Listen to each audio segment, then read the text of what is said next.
Coronation Street spoilers. Amy is freed after new evidence comes to light, but more heartbreak follows. Amy Barlow took drastic action against a sex criminal in last week's Coronation Street, when she turned the tables on a man called Dan when she saw him spiking a woman's drink. After warning the woman off and ensuring her safety, Amy began flirting with Dan. Each time he brought her a drink, she ensured that it was him who drank it, and eventually he was totally under the influence of the drug. Amy called Ardy and together they drove Dan off. Amy's plan was to leave him tied up somewhere, but Ardy persuaded her that they really needed to get him to hospital. In the wake of this, Monday's episodes saw Amy and Ardy getting a visit from DS Swain, who took them both to the station to answer questions after Dan told the police that Amy drugged him.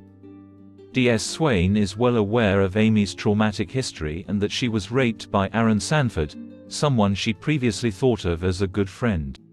But while she was sympathetic with Amy's possible reasons for her actions, she was determined to get to the bottom of whether Amy had really set out to drug Dan out of revenge. Ardy tried to stick to the story that he and Amy had agreed, but under questioning both of them was soon floundering. Amy had asked for D.D. Bailey to be present in her interview for legal advice, and it looked like a good move as she was told she could face up to 5 years in prison. Eventually DS Swain told Amy she was free to go and off the record told her that Dan had been identified by other sexual assault victims and was now a person of interest to the police.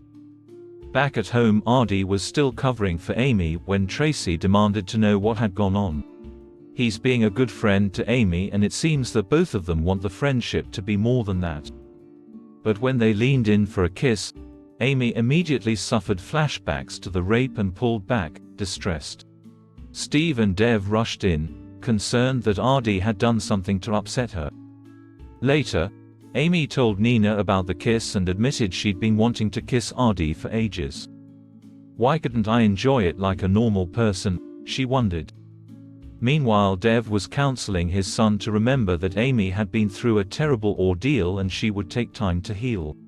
He said it could take years for her to get over being raped and that Ardy had to respect that and respect her and give her some space. When the two bumped into each other later, Amy had been ready to tell Ardy that she was happy about the kiss and was ready to give the relationship a try.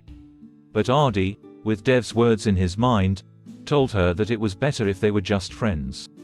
He asked her if she agreed, and she said yes. Elle Mulvaney told us that this storyline marks another complex phase of Amy's life after the rape.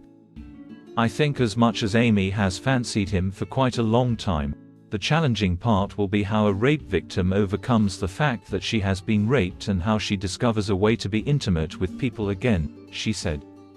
I think it's very difficult for people who've had something like this, which is so traumatic, happen to them, to become fine again and become okay with being intimate with somebody. Even the idea of being in a relationship with somebody again is really, really challenging.